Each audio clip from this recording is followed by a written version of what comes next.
Welcome back here today on the beautiful campus of Florida Panhandle Technical College. Here today talking to Greg Hutching, who is the director of the Public Safety Program here. Under that umbrella of public safety, as we'll discuss with Greg, we have corrections, law enforcement, Fire One, EMT, a whole range of public safety type programming. If you want to get involved in the public sector, if you want to be of service to your community, huge opportunities. We're going to talk about these as just a few of the over 40 degree and certification programs available right here on the campus of Florida Panhandle Technical College, and we'll be right back.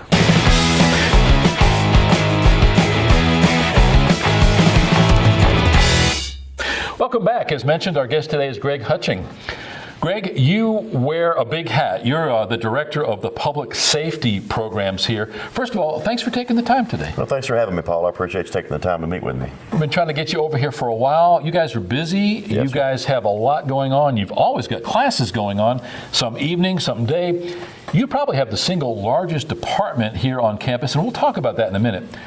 Tell us first, what is the public safety umbrella of programs and what's included in that? Sure, Paul. The public safety programs include law enforcement, corrections, crossover from law enforcement to corrections, crossover from corrections to law enforcement, firefighter, EMT, and a whole slew of advanced and training as it relates to the public safety part of the program training.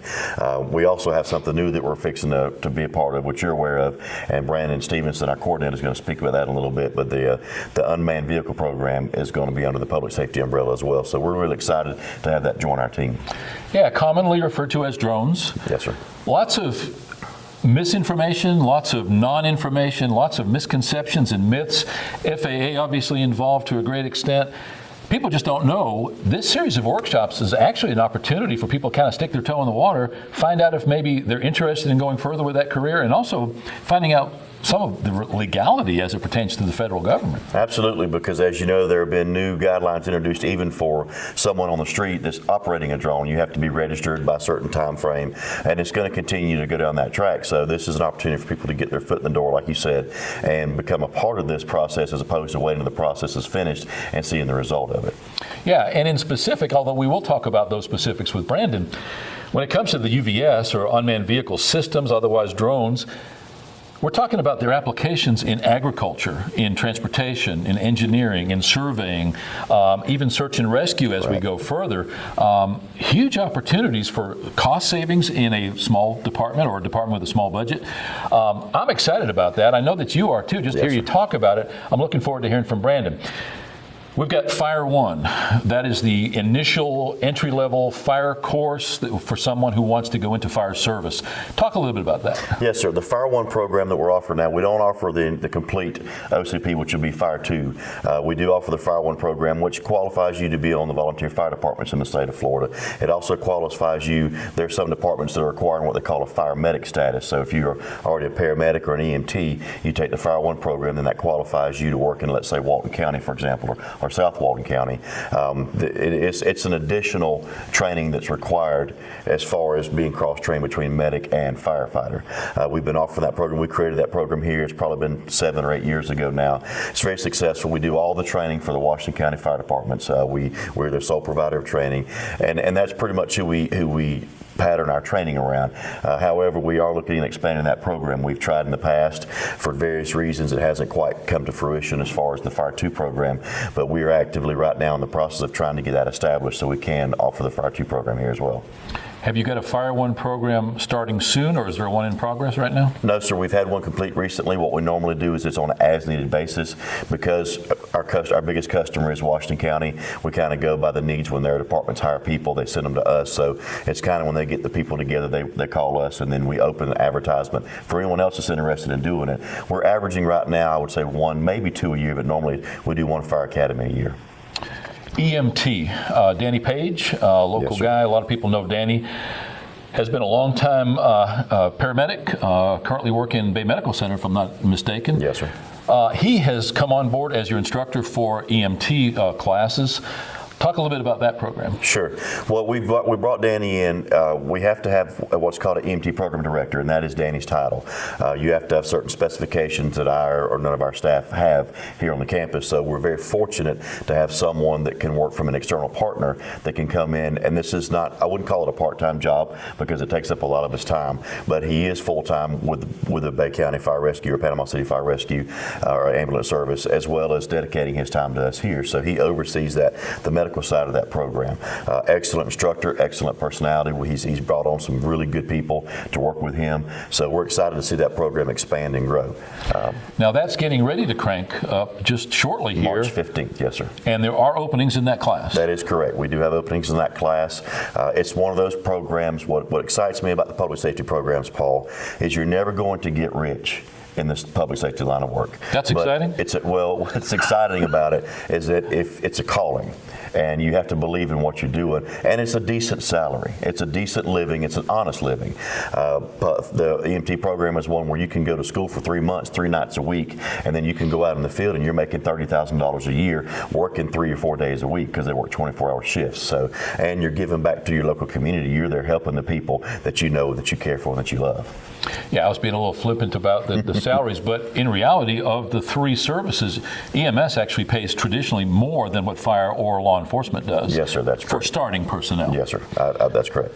So again, want to underscore the fact that that class will be starting soon, and there are openings in that class. You can go to the website, fptc.edu, or stop by Student Services right here on Hoyt Street.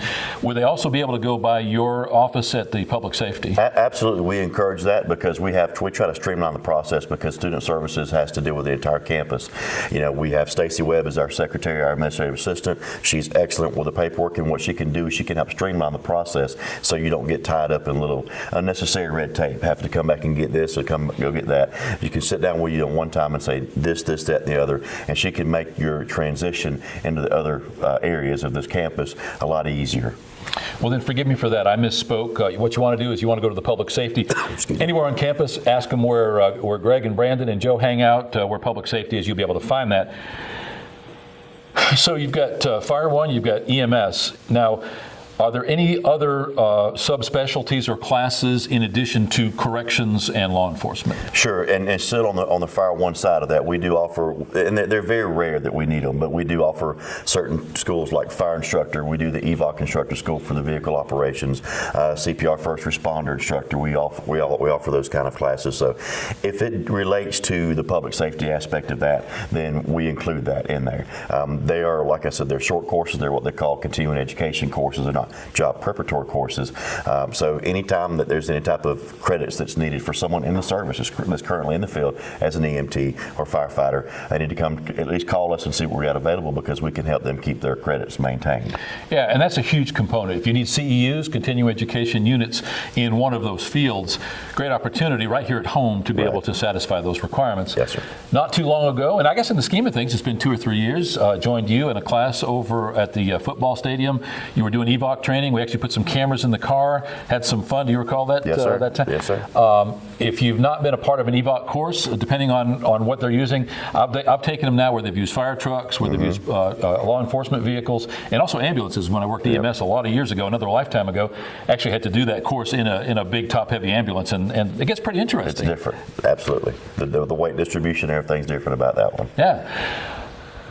Well, thanks for taking the time today. I know it's kind of a whirlwind here. We're just getting an overview of public safety. Is there anything that we may have missed, anything that we overlooked, anything else that bears mentioning? Yes, the only other thing I would say is that with our law enforcement academies, I want to stress the biggest thing we do crossover from corrections to law enforcement. That's a big one for us. In other words, if you take in your corrections training, let's say you went through the Vernon Academy or a Department of Corrections internal academy and you're interested in doing more street law enforcement, you can take a lot of what you took in the original academy and apply it towards your law enforcement certification, which cuts down on the number of hours the academy is. When you take that academy class with us, the crossover class, we work with you as far as your schedule. We know that the prisons are on 12-hour shifts, so there is an issue with getting to class in time. A lot of times, a lot of classes in area schools, start class at 5:30. We work with our students that have to work. That's what we're here for, is to try to figure out ways to make it accessible for them. Same thing for a crossover from law enforcement into corrections, because corrections is a big field right now. now. We also offer, Paul, some continuing education for law enforcement and correctional officers. We do a lot of that. On average, we've trained 100 to 200 in-service actual working officers a year. Right now, we've had a little bit of an issue with our Department of Corrections partners because they just can't seem to figure out how to make a schedule work to where they can go to a 2-week-long class and work a 12-hour shift every day. So we're working on that aspect of it there too. And the other thing, before we turn it over to Brandon or Joe, something I want people to understand is that to be in law enforcement and corrections at this technical college, there are articulable credits that are offered from both of them. For example, at one time, and I have to make sure my facts are still up to date, but Chipola was offering 18 elective semester hours towards your criminal justice degree if you had your correction certification, or 21 hours towards your degree if you had law enforcement certification. So these are programs. Corrections is 3.5 months if you can go full time, Monday through Thursday. We give you Fridays off so you can take care of your business and not miss any school. Monday through Thursday, it takes about 3.5 months, and you can come out right then and make $30,000 to $35,000 a year. Law enforcement, it's a little bit longer. It's a 770-hour course. It is Pell Grant eligible as well. There are financial options available for corrections. Unfortunately, Pell Grant's not one of them, but we do have some partners with the one-stop and different funding options that really help us out with that. So with the funding opportunities that are available, the college credits that are available, their opportunities are here for our local people to get this training and do the kind of thing that they can give back, love what they do, and enjoy what they do and make a decent living at it. Yeah, I just recently heard the statistic that the United States makes up only 5% of the world's population, but we account for 25% of those incarcerated. So definitely corrections, incarceration in general, a huge growth industry. Yes, sir.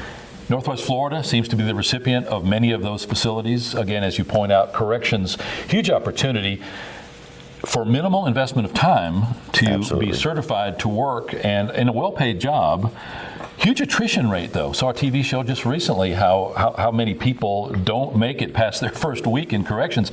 It's definitely a different world. You have to be suited for it. Thankfully, we have those people that through attrition make it. But congratulations on all of your programs, specifically those law enforcement and corrections, which obviously allow people to give back to the community. Yes, sir. So often we see people attracted to the lights and siren field because of the adrenaline. Those people generally get weeded out pretty quickly. They'll either go into the field and wash out fairly quickly or just get tired of it because it's work. It's not glamorous and at times very scary. I think that all of those fields at times have been described as hours and hours of boredom punctuated by moments of sheer terror when whatever your respective field is called on. So thanks for what you guys do. Thanks for being here today and thanks for directing that program, obviously contributing greatly to the community. Well, thank you, Paul. We appreciate what you're doing to help us and to help the campus that wide. Thank you, sir. Talking right now to Greg Hutching, who's the Director of Public Safety Programs here on the campus of Florida Panhandle Technical College. Just a few of the over 40 degree and certification programs offered right here in downtown Chipley. Literally every week I talk to somebody who's lived here for the bulk of their life. They drive by here every day on Highway 90 or South Boulevard, don't know what we do, don't know it's a school, don't know the programs that are available here. State-of-the-art programs like Greg points out, the drone program, the UVS Unmanned Vehicle Systems programs just starting up this fall, as well as cybersecurity, everything from culinary to drafting to pharmacy tech. In this building, soon to be audio production. Huge opportunity if you need to retool your life, if you're recently divorced and looking for a new career, if you've been downsized or have lost your job, wonderful opportunity to restart your life with one of those over 40 degree and certification programs. We'll be right back.